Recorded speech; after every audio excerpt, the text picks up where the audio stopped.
Halo, selamat sore semuanya. Udah lama banget aku nggak upload YouTube karena kemarin seminggu 2 minggu kemarin itu aku lagi batuk pilek. Gak tahu mungkin karena polusi juga karena semua keluarga aku juga kena dan teman-temanku juga pada sakit.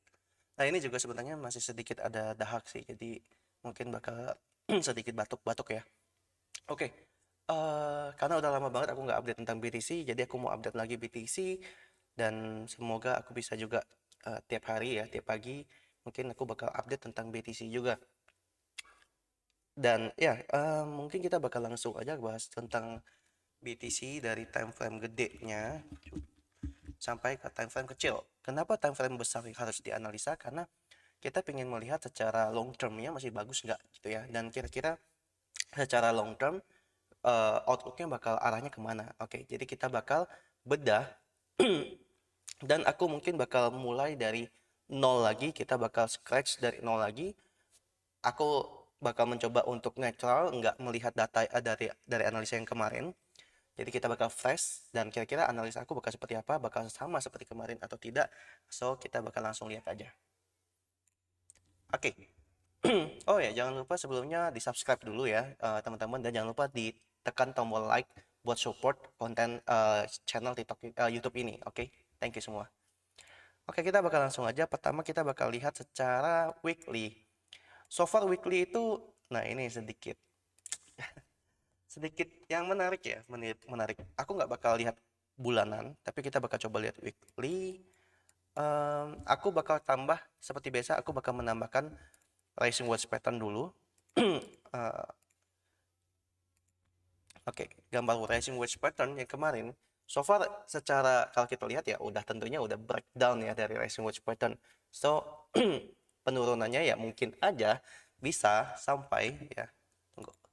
Mungkin aja bisa sampai. Pertama kita bakal expect ini yang terdekat. Ini adalah support terdekat. Enggak sih, ada support terdekat lagi itu di time frame pendeknya di sini.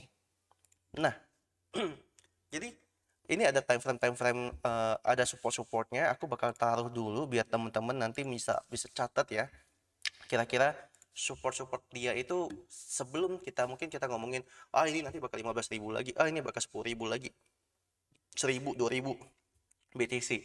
Ya, aku nggak bakal bilang oh ya tentu bakal. Mungkin aku bilang bisa nggak bisa, bisa aja kan. Karena kita nggak tahu, mungkin aja Binance ternyata tiba-tiba collapse.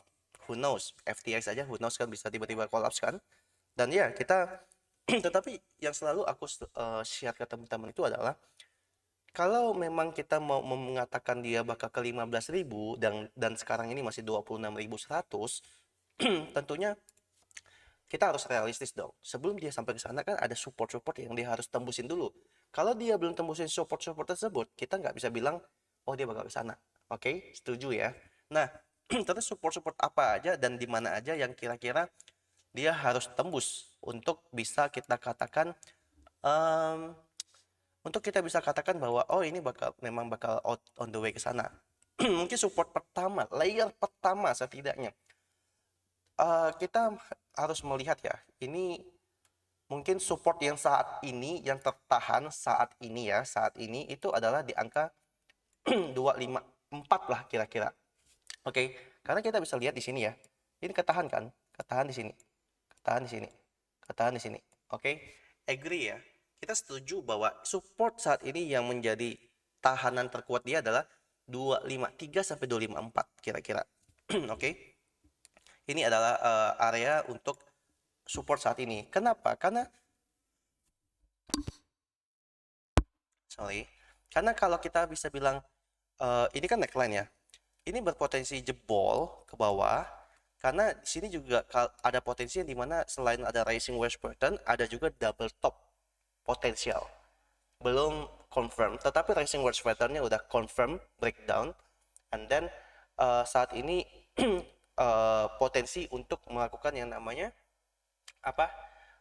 Ya tertahan lah di support 253, 254 ya. Terus kapan kok kita bisa bilang ini bakal jebol confirm double top? Kalau dia closing di sekitar 254 ke bawah. Mungkin 253 dia closing di bawah weekly, kita bakal simpulkan double top confirm. Oke. Jadi kalau dia bisa di sini ya, di area ini di area yang aku bulatin ini ya. Kalau dia bisa uh, closing di bawah situ, maka kita bilang confirm bahwa double double top yang ini tuh confirm dia jebol. Jadi udah confirm confirm double top. Oke. Nah, oke, support pertama. Terus support keduanya itu adalah di area 243. Jadi kalau dia misalnya, biasanya kan kalau kita ngomongin dia jebol, ya pasti ada retest dulu, kayak gitu. Nah, ketika dia jebol, mungkin bakal tertahan di 243 lagi, 24.300 support. Dan jika memang dikehendaki untuk turun, maka penurunannya jika dia bakal pullback dulu ke 253 and then jebol ke bawah lagi. Ya, karena kalau kita coba belajar ya, double top pattern. Oke, di sini aku mau sampaikan bahwa di dalam sebuah pattern, di berbagai pattern itu ada istilah pullback, retrace gitu ya. Jadi dia udah jebol, nanti dia bakal retrace dulu gitu. Contohnya ini ya. Nah, double top, oke, double top, jebol dari neckline, jebol. Nah, ini kan sempat dia retrace dulu kan di sini salah satunya. Terus di sini juga nih. Nah, neckline break, ini breakout, dia retrace dulu, pullback ke atas, baru dilanjutin. Nah, kurang lebih patternnya seperti ini yang aku maksud nanti. Udah jebol, ditarik dulu pullback. Makanya kalian yang buat teman-teman yang mungkin belum pernah memahami teknikal, ini yang mungkin aku mau sharing ke teman-teman bahwa bukan berarti ketika jebol dia naik lagi, nggak gitu sih sebenarnya, karena dia pullback atas dari penurunan dia atau breakdown dari dia gitu ya. Jadi kurang lebih seperti ini. Oke, kita lanjut ke sini BTC. Jadi rising wedge pattern jangan lupa juga ini bisa aja dia pullback naik lagi ya, naik dikit, mungkin ngejar EMA 21 nya yang garis putih ini. Kita bisa lihat ya bahwa rising wedge pattern juga bisa ini kok, pullback juga rising wedge pattern. Nah, jadi abis jebol bisa aja dia nih kayak gini ya. Abis jebol naik dulu, retrace, kita sebutnya retrace. Jadi sini kita bisa juga ambil. Jadi pola ini bisa aja naik lagi dulu. Ya, bisa aja naik lagi dulu. Tapi aku expect target pertama kenaikan dia itu di EMA 21 mantul. EMA 21 tuh saat ini di area 27.600 ya. Saat ini. Jadi kalau dia mau naik, ya udah naik sini dulu ya. Naik sini dulu EMA 21 touch yang ini ya, and then mungkin baru bisa breakdownin double top.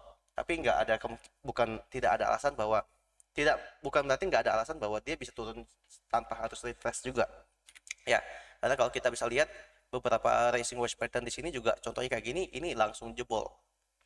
Oke. Terus kalau kita targetin, kira-kira target rising wedge patternnya jebol itu sampai berapa sih kira-kira gitu kan. Ini ambil dari sini aja. Terus kita ambil sampai di sini ya. Nah, ketika dijebol, dijebol di sini. Ini jebol. Oke.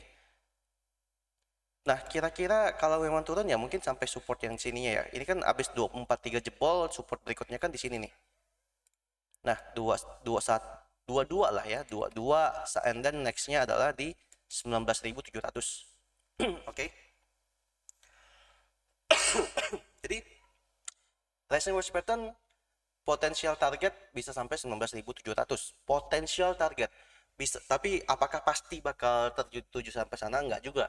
Bisa aja tiba-tiba ada bullish news, tiba-tiba ya banyak hal yang bisa terjadi kan. Dan nggak selalu semuanya itu sesuai tercapai targetnya. Tetapi biasanya ketika dia udah capai target itu di sana demand-nya lebih besar. Oke, demand-nya lebih besar di sana. Makanya biasanya kalau udah capai target langsung mantul, langsung naik lagi gitu. Biasanya begitu ya. Oke, next kita bakal bahas tunggu aku clearin dulu ini. Oke, nah di sini kita bakal coba bahas daily-nya ya. Oke, daily. Ya. Nah, oke. Nah, dari sini kita mungkin bakal melihat sesuatu hal yang cukup menarik. Ini sebenarnya sempat aku share juga ya ke ke grup Telegram dan ke grup ke grup pribadi, grup premium ya, dan soal masalah ini. Jadi gini teman-teman, ini kan ada pola double top ya. Ini kan ada pola double top. Semua traders pasti, oh iya setuju, ini pola double top gitu kan. Nah, yang menariknya ya teman-teman, nah ini juga ada pola double top. Oke. Nah, jadi ada pola double top, dan tadi aku sempat bahas kan, mungkin kita bakal coba cek ya, double topnya itu kira-kira penurunannya sampai berapa sih? Ya, sampai kemana sih kalau kita jebol? Oke, kurang lebih di sini ya. Kurang lebih kalau jebol sampai area di 20.000. Oke. Nah, tapi aku mau coba dulu cek ya. Ketika ini di sini, aku pakai EMA21. Sorry, aku bakal coba pakai ini. Di sini. Nah, kenapa aku ambil dari swing low sampai swing high double top ya? Karena ya aku ambil dari swing low-nya sampai swing high dari double top, dan karena dia penurunan kan. Aku mau cek koreksinya sampai mana, dan dia 0,618. Oke, setuju. Nah, sekarang aku bakal ambil Fibo dari swing low sampai swing high ini. Oke, kira-kira jika memang dia mantul di EMA 0,618, kira-kira di Fibo ini bakal turun di double top ini bakal penurunan sampai mana? Kita coba lihat ya. Tarik sini sampai sini. Oke. See?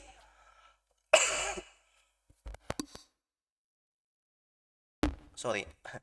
Jadi di sini kita bisa lihat bahwa jika memang terjadi penurunan, yang kita expect adalah penurunan sampai ke Fibo 0,18.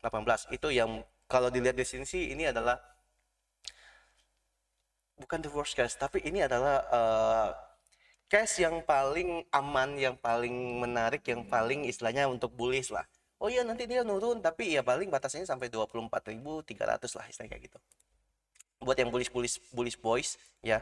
So ini penurunan, aku expect ya, penurunan sampai 0,618 Fibo golden ratio, yang biasanya kita sebut jika memang koreksi ini sehat, maka penurunan akan terbatas sampai ke 0,618 atau sekitar 24.300.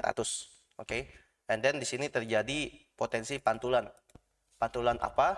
Mungkin ternyata cuma pantulan untuk balik ke EMA21-nya untuk pullback and then buat turun lagi, mungkin gitu ya.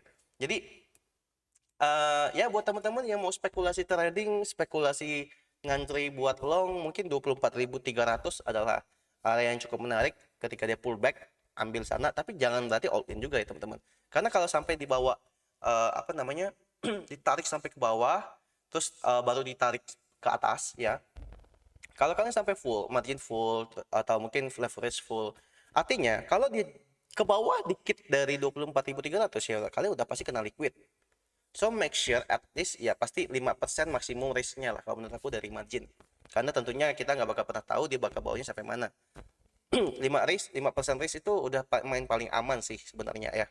Jadi kalau kalian sampai 50 leverage, 30 leverage, 30% risk itu udah sangat bahaya sih. Oke. So, penurunan, jika sampai penurunan terjadi, area yang menarik buat kalian serok adalah 24.300.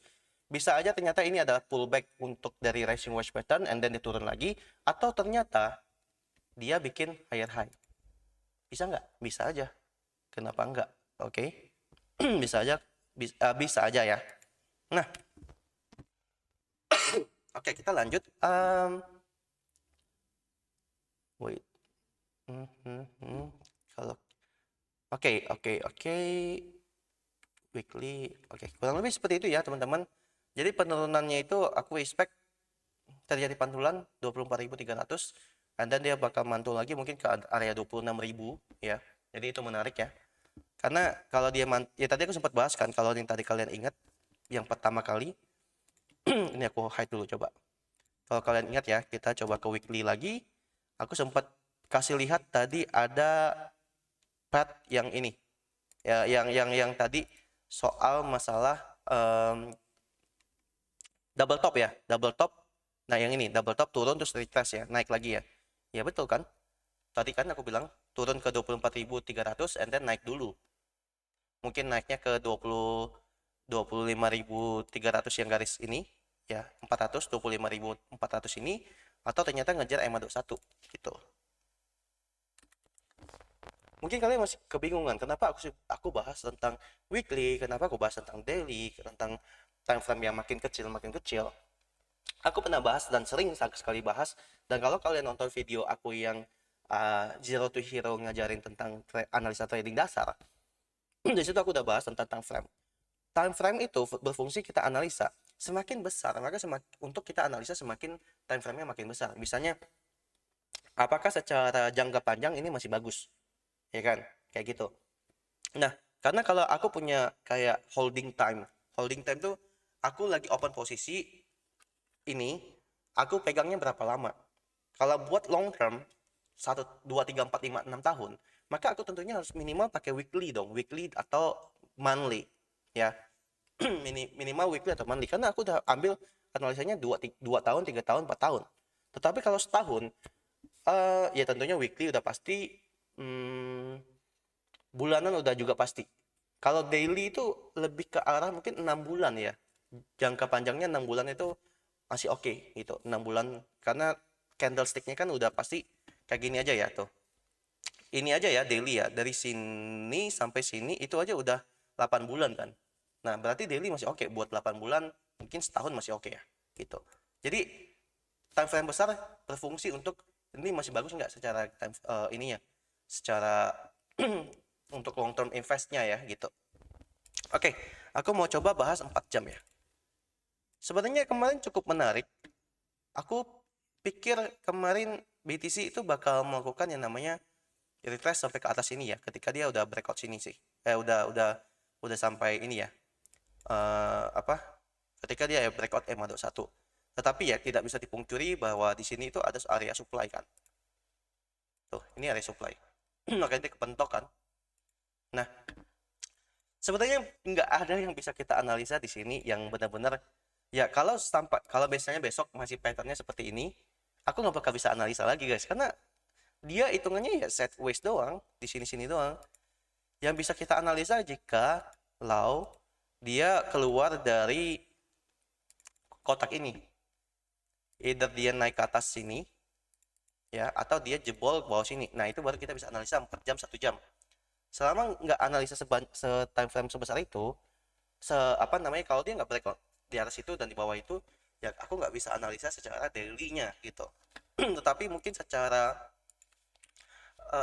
kalau 1 jam biasanya aku pakai buat paling trading scalping doang, atau trading harian doang. Contohnya, aku tiap hari kan melakukan yang namanya kasih trading plan ke anak-anak kan.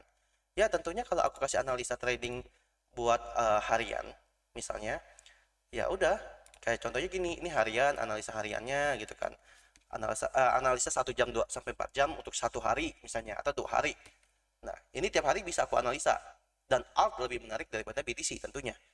Nah, terus kita bisa lihat kayak ini ada ACH ya, ini kemarin aku trading sini TP. Nah, itu kan tradingan kemarin. Sekarang tradingan hari ini, contohnya gitu. Terus tradingan ini gitu kan. Ya kayak gini lah, kurang lebih gitu ya. Jadi kalau harian trading atau mungkin jaman, tentunya kita pakai 1 jam 4 jam gitu. Oke. Nah, lanjut. Kita bakal jadi 4 jam ya, so far kita harus lihat dia breakout dulu guys, breakout dari 266. Kalau breakout 266 maka aku expect-nya kenaikannya itu sampai area inilah kira-kira 278. Itu udah tinggi banget ya. Nah, mungkin aku bakal lebih serunya kalau kita pakai Fibo. Jadi kalau misalnya kita ngomongin penurunan ini, mungkin aja bisa sampai ke supportnya lagi. Supportnya itu kan di sini nih. 257, 258 lah kira-kira. Itu supportnya. Nah, kalau penurunan kalau dia breakout dari 266, kalau aku pakai Fibo ya untuk nyari TP-nya, maka ya kita bisa lihat nih 28 itu menjadi area TP yang tertinggi. TP yang terdekatnya adalah 27 100 atau 27 200 kurang lebih.